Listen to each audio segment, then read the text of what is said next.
Europe Soir. De uma forma fraquejar? Não. For all Americans. Если да, le istituzioni.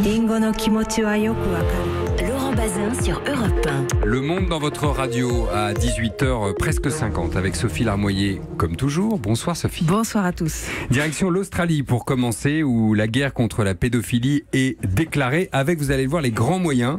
L'une des mesures qui fait le plus débat en ce moment, c'est la fin du secret de la confession. Sérieusement, 2 États australiens, c'est-à-dire 2 régions, ont voté des lois dans ce sens. Elles doivent entrer en vigueur en octobre pour l'un et en mars prochain pour l'autre. Le temps pour l'Église de se pencher sur cette question épineuse. Et oui, ces lois rendent obligatoire la dénonciation des abus sexuels sur des enfants lorsqu'ils ont été confessés à un prêtre.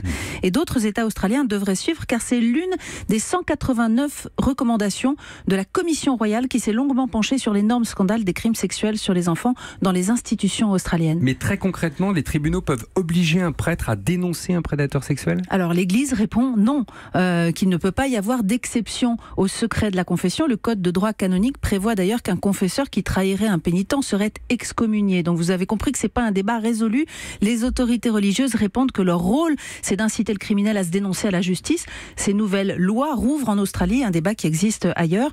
Et la fameuse Commission royale interpelle le Vatican d'ailleurs sur d'autres points, préconisant le célibat volontaire des membres du clergé, entendez la fin du célibat obligatoire des prêtres, ainsi que l'introduction d'évaluations psychologiques et psychosexuelles pour les séminaristes afin de vérifier leur capacité à travailler avec des enfants. Alors si j'entends bien, la Commission royale, c'est comme ça que vous l'avez appelée, a fourni un travail absolument colossal. Ça vise seulement l'Église ou ça va au-delà ? Non, absolument pas. Il faut comprendre qu'une Commission royale, c'est une sorte de super commission d'enquête au pouvoir très élargi. Celle-ci, elle a travaillé 5 ans.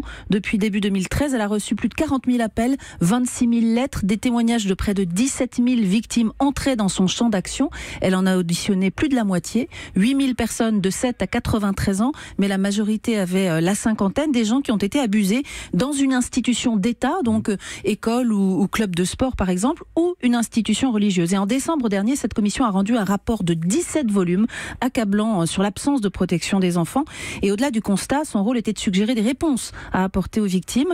Elle a donc fait des recommandations. Le gouvernement devait y répondre avant le 30 juin. C'est donc ce qu'a fait le Premier ministre hier en annonçant toute une série de mesures, dont la mise en place à partir du 1er juillet, dans quelques jours, d'un système de recours pour que les victimes puissent obtenir des compensations financières. Voilà, cet immense mouvement donc en Australie pour une meilleure protection juridique, on l'a bien compris, des enfants face aux prédateurs sexuels.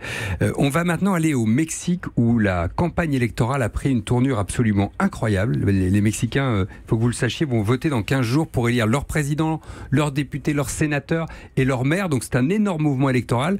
Bonsoir Laurence Cuvillier. Bonsoir. Correspondante d'Europe 1 à Mexico. Ce qui est très spectaculaire, c'est que ces élections sont marquées par des assassinats en série. On est en train de parler de candidats abattus en pleine rue, pour certains d'entre eux. Je crois qu'on en est à 113 morts depuis le début de la campagne. On sait qui sont les assassins et les commanditaires ?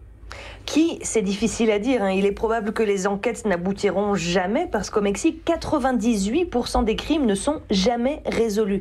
Et à plus forte raison quand il y a du règlement de compte dans l'air, rares sont les enquêteurs, on l'imagine, qui sont prêts à égratigner le crime organisé. Donc c'est de là que ça vient, du crime organisé ? Oui, c'est clair. Presque tous ces assassinats ont lieu dans des zones clés pour les cartels de la drogue, régions productrices d'opium, zones portuaires. Dans le Guerrero, j'ai demandé froidement à un conseiller municipal, est-ce qu'il est possible dans sa ville de faire de la politique sans être en contact avec les groupes criminels ? Sa réponse a été tout aussi froide, non, impossible.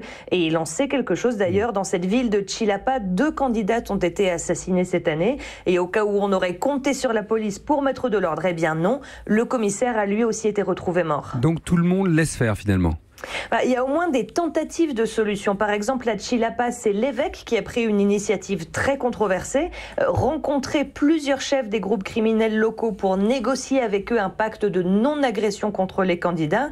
Il m'a assuré lors de notre rencontre que les chefs avaient été réceptifs à sa demande de trêve, mais ils avaient posé leurs conditions, que les hommes politiques, une fois élus, tiennent leurs promesses et qu'ils ne commettent pas de fraude électorale. Voilà, quant à moi, je vous laisse dans cet imbroglio moral. Oui, vous allez réfléchir, puis les Mexicains aussi, bien évidemment. Merci beaucoup, Laurence Cuvillier, depuis Mexico pour Europe 1. Quelques nouvelles encore, Sophie. Le gouvernement russe vient de briser un tabou. Il s'est attaqué à l'âge de la retraite. Oui, c'est un acquis de l'époque soviétique fixé en 1932 et jamais touché depuis. La retraite, c'est officiellement 55 ans pour les femmes, 60 pour les hommes, et même plus tôt pour 30% des Russes qui bénéficient des régimes spéciaux. Alors, dans la réalité, beaucoup travaillent plus vieux, les pensions sont toutes petites, mais c'est un symbole auquel s'attaque le Kremlin, le relèvement progressif de l'âge de la retraite. À Moscou, on a dû se dire que ça passerait mieux avec la fête mondiale du foot. Et puis Achille Le Chat avait raison d'un mot ? Bah oui, exactement, parce que le match est en train de se terminer, mais c'est 4-0 pour la Russie contre l'Arabie Saoudite. Ça vient de changer, 5. 5-0, formidable. Donc pour l'instant, c'est 100% de réussite sur un match. Oui, c'est-à-dire, c'est mieux que rien. C'est mieux que rien. C'était une chance sur deux. Il passe pas à la casserole tout de suite.